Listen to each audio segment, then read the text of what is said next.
नमस्कार, आप देख रहे हैं सिटी सेंटर शो। मुंबई से मैं हूं पूजा भारद्वाज और इस वक्त मैं मुंबई के बीकेसी इलाके में हूं। मेरे पीछे आप ये बड़ा मंच जो देख रहे हैं, वज्रमूठ नाम से एक बड़ी रैली महाविकास अघाड़ी की पार्टियों की तरफ से, नेताओं की तरफ से की गई। उद्धव ठाकरे की शिवसेना, एनसीपी और कांग्रेस इस मंच से शिंदे सरकार पर हमले तो करते हुए नजर आए, लेकिन सबसे अहम बात ये रही कि महाराष्ट्र में विपक्ष की एकजुटता कायम है, विपक्ष एक साथ है। ये संदेश इस रैली से देने की कोशिश हुई। तो इन्हीं तस्वीरों के साथ हम शो की शुरुआत करें और आइए सबसे पहले बात करते हैं 7 महिला पहलवानों द्वारा लगाए गए बृजभूषण शरण सिंह पर यौन शोषण मामले की, जिसमें दिल्ली पुलिस ने आरोपी से न तो अब तक पूछताछ की है, न गिरफ्तारी की है। इधर 9वें दिन गिरफ्तारी की मांग को लेकर महिला पहलवानों का धरना किस तरह से जारी है, दिखाते हैं आपको इस ग्राउंड रिपोर्ट में। जंतर मंतर पर महिला पहलवानों का धरना 9वें दिन भी जारी है। आपको तन से, मन से और धन से समर्थन होगा। पहलवानों का समर्थन करने के लिए खाप पंचायतों, विपक्षी पार्टियों और किसान संगठनों से जुड़े लोग लगातार पहुंच रहे हैं। सोमवार को कांग्रेस नेता नवजोत सिंह सिद्धू और हरीश रावत भी पहुंचे। सबसे पहली बात, कार्रवाई दोषी पे नहीं, उस अफसर पे भी कीजिए जिसने 10 दिन एफआईआर दर्ज नहीं की, और वो जो कॉग्निजेबल ऑफेंस प्रूवन हो गया है तो फिर उसकी ऑप्शन नहीं है, उसे एफआईआर दर्ज करनी पड़ेगी। और अगर वो नहीं करता तो 166 के तहत 2 साल कैद भी हो सकती है। रेजिग्नेशन होना चाहिए, इंटेरोगेशन होनी चाहिए, और सबसे बड़ी बात, अरेस्ट करके कस्टोडियल इंटेरोगेशन। जंतर मंतर से एक बार फिर महिला पहलवानों की तरफ से भारतीय कुश्ती संघ के अध्यक्ष ब्रजभूषण शरण सिंह को गिरफ्तार करने की मांग की गई। दिल्ली पुलिस ब्रजभूषण शरण सिंह की गिरफ्तारी को लेकर खामोश है, लेकिन एनडीटीवी को सूत्रों से जानकारी मिली है कि दिल्ली पुलिस फिलहाल ब्रजभूषण शरण सिंह को गिरफ्तार करने की योजना नहीं है। सूत्रों के मुताबिक इसकी वजह यह है कि जो आरोप लगाए गए हैं वो काफी पुराने हैं। इनमें 2012 से लेकर 2022 तक की घटनाओं का जिक्र है। पुलिस पहले महिला पहलवानों के बयान दर्ज करेगी, फिर सीआरपीसी 164 के तहत उनके बयान कोर्ट में दर्ज कराएगी। घटनाओं के वक्त पीड़ितों और आरोपी की लोकेशन की जांच होगी। पीड़ितों और आरोपी के कॉल रिकॉर्ड्स और मैसेज की जांच होगी। पुलिस सूत्रों के मुताबिक जांच के बाद सबूत मिलने पर ही आगे की कार्रवाई होगी। ब्रजभूषण शरण सिंह ने कहा कि उनके पास पहलवान बजरंग पुनिया का ऑडियो है, वो उन्होंने खेल मंत्रालय की जांच कमेटी को सौंपा है। उनके पास बेगुनाही के सबूत हैं। जो हो रहा है वो कांग्रेस की साजिश है। मेरे इस्तीफा देने से वो घर चले जाते हैं, आराम से सोते हैं, तो मुझे कोई दिक्कत नहीं है। अरे ये तो शुरू से स्पष्ट है भैया जी, ये खिलाड़ी खिलौना बन गए हैं कांग्रेस के हाथों का और विपक्षी दलों के हाथों का। ये इस्तीफा इनका उद्देश्य नहीं है, इनका राजनीति है। किसान नेता राकेश टिकैत भी मंगलवार को पहलवानों का समर्थन करने जंतर मंतर पहुंचेंगे। किसी आम महिला की शिकायत पर कोई आम आरोपी अभी तक गिरफ्तार हो गया होता, लेकिन इस मामले में शिकायतकर्ता अंतर्राष्ट्रीय पहलवान है और जिस पर आरोप है वो काफी रसूखदार है, बीजेपी का नेता है। इसलिए सवाल ये है कि क्या जांच की दिशा दिल्ली पुलिस ही तय कर रही है या फिर कोई और। नई दिल्ली से कैमरामैन मोहम्मद मुसलिन के साथ मैं मुकेश सिंह सेंगर, एनडीटीवी इंडिया। 10 मई को कर्नाटक में विधानसभा चुनाव है, 13 मई को नतीजे आ जाएंगे, लेकिन उससे पहले हमने जानने की कोशिश की कि कर्नाटक के दिल में क्या है। हमने करवाया एक खास सर्वे और जानने की कोशिश की कि कर्नाटक की मौजूदा सरकार से कितने लोग खुश हैं, कितने लोग नाराज। 28% लोगों के मुताबिक बेरोजगारी सबसे बड़ा मुद्दा है। युवा मतदाताओं के लिए बेरोजगारी ज्यादा बड़ा मुद्दा है। 25% लोगों के मुताबिक गरीबी सबसे बड़ा मुद्दा है। ग्रामीण कर्नाटक में गरीबी ज्यादा बड़ा मुद्दा है। 67% लोगों के मुताबिक महंगाई काफी बढ़ी है। 51% लोगों के मुताबिक बीते 5 साल में भ्रष्टाचार और घोटाले बढ़े हैं। बीजेपी के 41% परंपरागत वोटर भी मानते हैं कि भ्रष्टाचार बढ़ा है।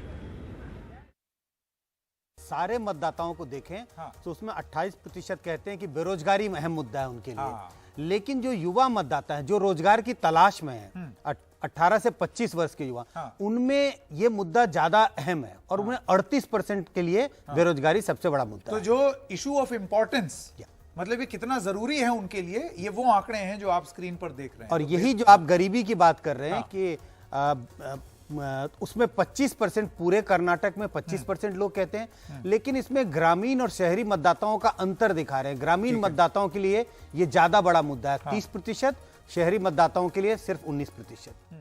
बीजेपी अगर कर्नाटक की सत्ता में वापसी करती है तो एनआरसी के साथ साथ यूनिफॉर्म सिविल कोड लागू करेगी, गरीबों को कुकिंग गैस सिलेंडर देगी। ऐसे कई वादों के साथ बीजेपी ने कर्नाटक विधानसभा चुनाव के लिए मैनिफेस्टो जारी किया है, जिसे कन्नड़ भाषा में प्रजा प्रणाली के भी कहते हैं, यानी कि जनता का घोषणा पत्र। निहाल किदवई की रिपोर्ट देखिए। प्रजा प्रणाली के यानी जनता का घोषणा पत्र बीजेपी का पार्टी अध्यक्ष जेपी नड्डा ने बेंगलुरु के एक 5 सितारा होटल में जारी किया।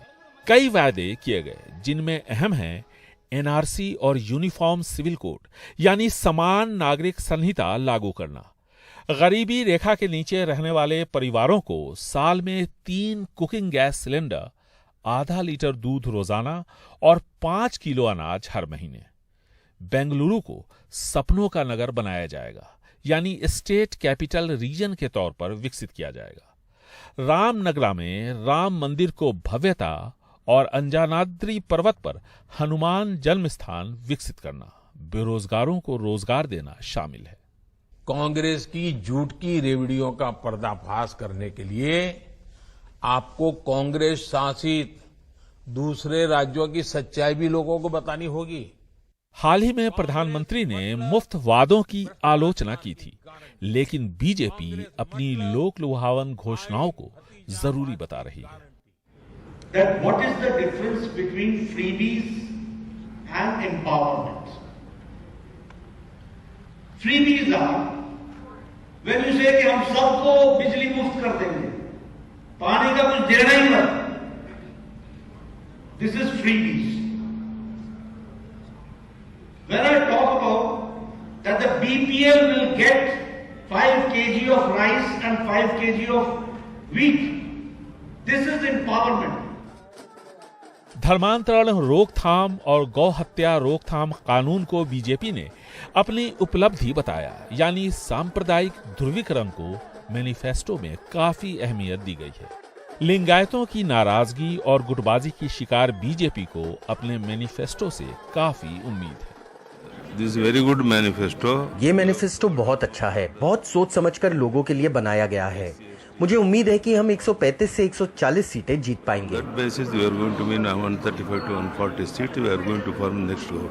पिछले लगभग 18 सालों के दौरान कर्नाटका में बीजेपी तकरीबन 10 सालों तक सत्ता में रही और इस दौरान बीजेपी जो न कर पाई है वो सब कुछ अगले 5 सालों में करके दिखाएगी। विजन डॉक्यूमेंट के जरिए बीजेपी ने यह भरोसा कर्नाटका के लोगों को दिया है, जिसमें एनआरसी और यूनिफॉर्म सिविल कोड का लागू किया जाना भी शामिल है। बेंगलुरु से कैमरामैन गोविंद मूर्ति के साथ निहाल किदवई, एनडीटीवी इंडिया। दिल्ली में 14वीं सदी का एक किला है, तुगलकाबाद किला, लेकिन पूरी की पूरी कॉलोनी यहाँ पर बस गई है। अब दिल्ली हाईकोर्ट के आदेश के बाद इसे तोड़ा जा रहा है। तुगलकाबाद से शरद शर्मा की ये ग्राउंड रिपोर्ट देखिए।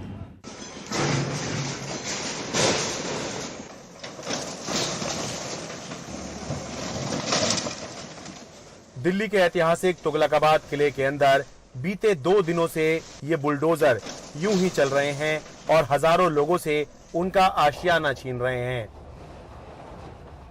दरअसल 2014 के बाद से तुगलकाबाद किले के अंदर खाली पड़ी जमीन पर प्लॉट काटे गए और अवैध निर्माण हुआ। इसका नाम बंगाली कॉलोनी पड़ गया। इस कॉलोनी में ज्यादातर दिहाड़ी पर काम करने वाले, घरों में काम करने वाले या छोटा मोटा व्यवसाय करने वाले लोग रहते हैं। लोग बता रहे हैं कि डीलरों ने उनको ये कहकर प्लॉट बेचा कि जमीन उनकी है, कोई दिक्कत नहीं होगी, लेकिन उनके साथ धोखा हुआ। तो आपने जमीन खरीदी थी यहाँ पर? हाँ जी, हाँ जी।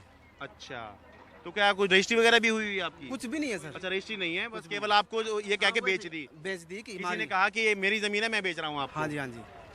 अच्छा, तो ये करके कितने में आपका जमीन आपने खरीदी, कितने का वो है आपका? सर जमीन तो हमने 6 लाख रुपए खरीदी थी और बनाने में लग गया पैसे। अच्छा, 6 लाख रुपए की जमीन खरीदी थी। कितना खरीदा था आपने? हमने खरीदा था 50 गज खरीदा था आपने। आपने कब खरीदी यहाँ पर जमीन? यहाँ पे मुझे लमसम 8 साल हो गए खरीदे हुए। 8 साल पहले आपने खरीदी थी। तो कितने में कितनी जमीन खरीद ली थी आपने? जी मैंने लिया था उस वक्त 7,500 रुपये गज। अच्छा। और पुलिस वाले ने लिया था 1000 रुपये गज और किले वाले ने लिए थे 500 रुपये गज बनाने का। मतलब पता आपको भी था कि यहाँ पर ये जगह सही नहीं है, तभी सही तो नहीं है, पर पुलिस वाले और यहाँ के डीलर यकीन दिला रहे थे कि नहीं टूटेगी। पुलिस वाले यकीन के साथ बोल रहे थे कि मुझे 1000 रुपये गज दो, नहीं टूटेगी, ऐसी कोई दिक्कत नहीं आएगी। किले वाले 500 रुपये गज लेते थे, बोलते थे ऐसी कोई दिक्कत नहीं आएगी, इतनी बड़ी बस्ती पीछे बस गई तो इधर भी बसी जाएगी, नहीं टूटेगी। 5 साल होगा हमने लिया, जब लिए थे तब उस टाइम हमको क्या बोले थे कि तुम्हें कोई डर नहीं, देखो सब लोगों ने ले लिया, अब पक्का करके घर बनाओ, तुम्हें कोई नहीं हटा सकता। आनंद ने मेरे को डबल रुपया लिया, एक बार लिया 2.5 लाख, फिर लिया 2.5 लाख। आनंद ने ले लेके मेरे को दिलासा देके फिर यहाँ पे पहले सबसे पहले मेरे को घर बनवाया, पक्का करके घर बनाओ, नहीं तोड़ेगा। अब जब ये जो हिसाब किया उनने जो तोड़ा, इनको उन लोगों को सजा देना चाहिए ना। आपका भी मकान टूटा है या टूट चुका है? दो टूट गया, मेरा 2 टूटा है। आपके 2 मकान टूटे हैं? हाँ जी, एक लड़की का एक मेरा। अच्छा, आपकी बेटी का भी और आपका दोनों का टूट गया? हाँ, दोनों का टूट गया। अच्छा, तो ये बताइए आपने मकान यहाँ क्यों बनाया जब किले के अंदर की जमीन है, एएसआई की जमीन है, मकान क्यों बनाया आपने? तो डीलर ने बेच दिया तो इसलिए हम लोग खरीद के बनाए, गरीब आदमी पेट काट के बोलिए, हम लोग जमीन खरीद के उसके बाद बनाए, पैसा बहुत मेहनत करके लाए, हम लोग पेट काट के बनाए जमीन। 14वीं सदी में तुगलक वंश के संस्थापक ग्यासुद्दीन तुगलक ने ये किला बनवाया था। किले को एएसआई यानी भारतीय पुरातत्व सर्वेक्षण ने संरक्षित घोषित किया है और इसमें किसी भी तरह की छेड़छाड़ पर 2 साल की जेल और 1 लाख रुपए का जुर्माना हो सकता है। लेकिन किले के अंदर बाकायदा कॉलोनी बन और बस गई और सालों तक कोई कार्रवाई नहीं हुई। आखिरकार दिल्ली हाई कोर्ट सख्त हुआ और कुल 1248 मकानों को तोड़ने के निर्देश दिए। इसी के बाद एएसआई, एमसीडी, पुलिस प्रशासन लगातार 2 दिन से बुलडोजर की कार्रवाई कर रहे हैं। बहुत सोचने की बात है कि जिस ऐतिहासिक तुगलकाबाद किले में एक ईंट नहीं लग सकती, वहां पूरी की पूरी कॉलोनी बन गई, बस गई। अब जिन्होंने यहाँ मकान बनाए थे उनको तो सजा मिल गई, मकान टूट गए, टूट भी रहे हैं, लेकिन जिन्होंने मकान बनवाए जरूरी है उनकी जिम्मेदारी और जवाबदेही भी तय हो। तुगलकाबाद किले से अपने कैमरा सहयोगी कानन पात्रा के साथ मैं शरद शर्मा, एनडीटीवी इंडिया। मुंबई में बहने वाली करीब 18 किलोमीटर लंबी मीठी नदी बरसाती पानी को बाहर निकालती है, लेकिन पर्यावरणविद डर रहे हैं कि कहीं यही बाढ़ का कारण न बन जाए, मुंबई के लिए खतरा न बन जाए। मीठी नदी के किनारे किस तरह से मिट्टी का पहाड़ बना हुआ आरे के अंदर नजर आ रहा है, दिखाते हैं आपको आरे से इस ग्राउंड रिपोर्ट में। मीठी नदी के किनारे करीब 70 फुट ऊंचा मिट्टी का पहाड़। इस नजारे के बाद आरे बचाओ मुहिम फिलहाल मीठी नदी बचाओ अभियान में बदली दिख रही है। वन शक्ति संस्था ने फॉरेस्ट, पर्यावरण विभाग, पोल्यूशन कंट्रोल ब्यूरो से लेकर बीएमसी को इसकी शिकायत की है। आर्य संरक्षण समूह की संस्थापक सदस्य अमृता भट्टाचार्य जी और वन शक्ति के निदेशक स्टैलिन ने आर्य के भीतर एनडीटीवी को दिखाया कि किस तरह से मीठी नदी के किनारे को लगभग डंपिंग ग्राउंड की तरह बना दिया गया है। कचरा अब नदी में गिर रहा है, कुछ पेड़ मलबे में दबे दिख रहे हैं। जब मैंने डंपिंग होते हुए देखा, ये अक्टूबर में 2020 में मैंने ये फोटोग्राफ्स के साथ कंप्लेन की थी और आप देख सकते हो कि पुराने फोटोग्राफ भी मैंने अटैच किया था जिसमें बिल्कुल डंपिंग नहीं है, और उसके बाद मैंने फ्रेश फोटोग्राफ 2020 का अटैच किया। उसके बाद काफ़ी दिनों तक कुछ भी नहीं दिखा इस एरिया में 2020 के बाद। फिर अचानक मैं 2 महीना पहले आई और फिर से एक्टिविटीज़ नज़र आने लगा, और फिर 1 महीना पहले मैंने देखा कि पूरा भर दिया है और यहाँ पे सारी चीज़ें गिरना शुरू हुआ। हाँ, मगर जब मैंने देखा भर दिया है तब मुझे समझ में आया कि ये डंपिंग नहीं है, ये रिक्लेमेशन हो रहा है। ये काम करने में कम से कम उनको 3 से 4 महीने गए होंगे। मैं किसी पे आरोप नहीं लगा रहा हूँ, मैं आपको फैक्ट बताता हूँ। आप कहीं पे भी एक छोटा टेम्पो ईंट या मिट्टी उतारिए रास्ते पे, आपको तुरंत पुलिस का गाड़ी आके पूछेगा किसका है, कि यहाँ क्यों डाले हो करके, और आपको फाइन भी होता है।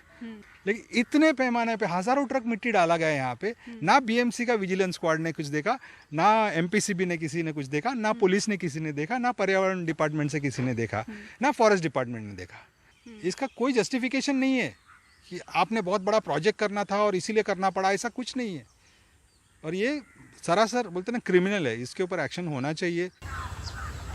दरअसल शहर में 18 किलोमीटर बहने वाली मीठी नदी आर्य कॉलोनी, कुर्ला, बांद्रा से होकर माहिम की खाड़ी में जाती है। कुदरती तौर पर ये एक स्ट्रॉन्ग वाटर ड्रेन है, यानी बारिश होने पर मुंबई का पानी खुद ब खुद बाहर निकालने का जरिया। दोनों किनारों पर उगे मैंग्रोव्स के पौधे बाढ़ रोकने का काम करते हैं, पर मीठी नदी के पास ऐसी गतिविधियों से निचले इलाकों में बाढ़ का खतरा बढ़ेगा। 25 जुलाई 2005 को यही हुआ था। भारी बारिश और हाई टाइड साथ आने से मीठी नदी इसे झेल नहीं पाई और बाढ़ आ गई। जिस इकोसिस्टम को बाढ़ को रोकने के लिए बरसाती पानी को समंदर तक ले जाना था, वही बाढ़ की वजह बना था। माहिम खाड़ी का ये वही क्षेत्र है जहां मीठी नदी अरब सागर से मिलती है। मीठी नदी के आसपास 28 ऐसे स्थान बताए जाते हैं जब बारिश के दौरान मीठी नदी का जलस्तर बढ़ने से उन इलाकों में जल जमाव होता है। ऐसे में किसी तरह की गतिविधि मीठी नदी के आसपास इन इलाकों के लिए ज्यादा खतरनाक साबित बारिश के दौरान हो सकती है और 70% इन इलाकों में झोपड़ियां नजर आती हैं। लैंड रिक्लेमेशन और जिस तरह से निर्माण कार्य मुंबई में हो रहा है, उससे पानी सोखने की क्षमता तो पहले से ही कम हुई है। ऐसे में जो ये गतिविधि बढ़ी है वो चिंता और ज्यादा बढ़ा रही है। मुंबई से कैमरा पर्सन अशोक महाडिक के साथ पूजा भारद्वाज, एनडीटीवी इंडिया। और मई की शुरुआत दिल्ली और उत्तर भारत में भारी बरसात से हुई। दिखाएंगे आपको तस्वीरें तमाम इलाकों से। ब्रेक के बाद देखते रहिए सिटी सेंटर शो।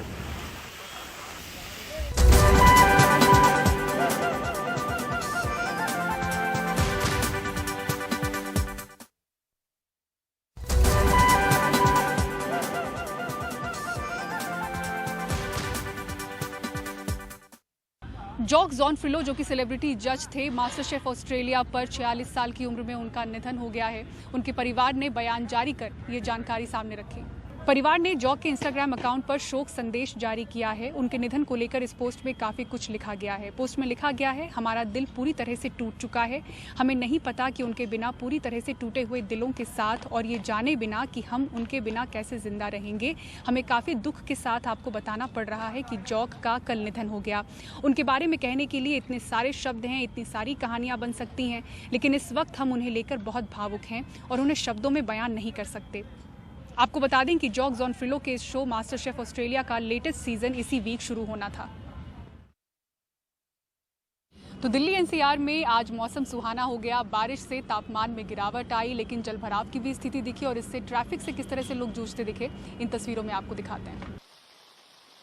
मौसम विभाग के मुताबिक अगले 3 दिन तक देश के कई हिस्सों में बारिश हो सकती है। जिन इलाकों में बारिश का अलर्ट जारी किया गया है उनमें उत्तर पश्चिम भारत, मध्य भारत, दक्षिण भारत और उत्तर पूर्व भारत के इलाके शामिल हैं। पश्चिम भारत के कुछ इलाकों में ओलावृष्टि की भी संभावना है।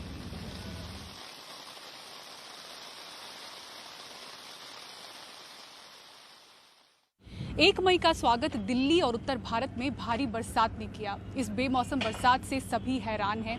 वैसे ये जो सिलसिला है वो लगभग इस पूरे साल नजर आ रहा है। आखिर मौसम ऐसी करवट क्यों ले रहा है, इसके पीछे क्या कारण हो सकते हैं? महज वेस्टर्न डिस्टर्बेंस या फिर क्लाइमेट चेंज? परिमल कुमार की ये रिपोर्ट देखिए।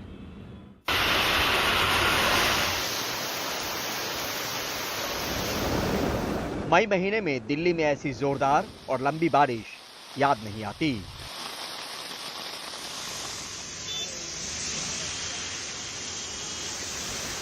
यही हाल देश के कई इलाकों का है। मौसम सर्द हो चुका है। मौसम विज्ञानी बता रहे हैं कि अगले 4 दिन तक देश के तमाम हिस्सों में बारिश चलती रहेगी। कहने को ये वेस्टर्न डिस्टर्बेंस है। अगर आप नॉर्थ वेस्ट इंडिया की बात करें तो नॉर्थ वेस्ट इंडिया में इसका सारा का सारा जो कंट्रीब्यूशन है वेस्टर्न डिस्टर्बेंस को जाता है। ब्रीफ में मैं ये कहूंगा कि नॉर्थ वेस्ट इंडिया का जनरली वेदर वेस्टर्न डिस्टर्बेंस के कंट्रोल में रहता है। अगर अनयूजुअल बोलेंगे, अनयूजुअल के लिए मीन अगर आप इसको क्लाइमेट चेंज से कोरिलेट करना चाहते हैं, उसके लिए क्या होता है कि हमारे से 30 से 50 साल का डाटा होना चाहिए, फिर हम कोरिलेट करते हैं। लेकिन मौसम का ये हाल इस पूरे साल रहा है। फरवरी में गर्मी पड़ी तो मार्च में बारिश। यही नहीं, अप्रैल भी सामान्य से ठंडा ही रहा। स्काईमेट की माने तो क्लाइमेट चेंज इसका अहम कारण है। जो प्री मानसून गतिविधियां होती हैं वो 1-2 जगह पर होती है, 1-2 राज्यों में होती हैं, लेकिन ये पूरे भारत में जो देखने को मिली, तो ये इसको कह सकते हैं कि ये अनयूजुअल वेदर फेनोमेना हो रहे हैं और इरेटिक रेनफॉल हो रहा है। तो इसको क्लाइमेट चेंज से जोड़ के देखा जा सकता है कि जिससे जब बारिश होनी चाहिए तब नहीं होती है और जब नहीं होनी चाहिए तब हो जाती है।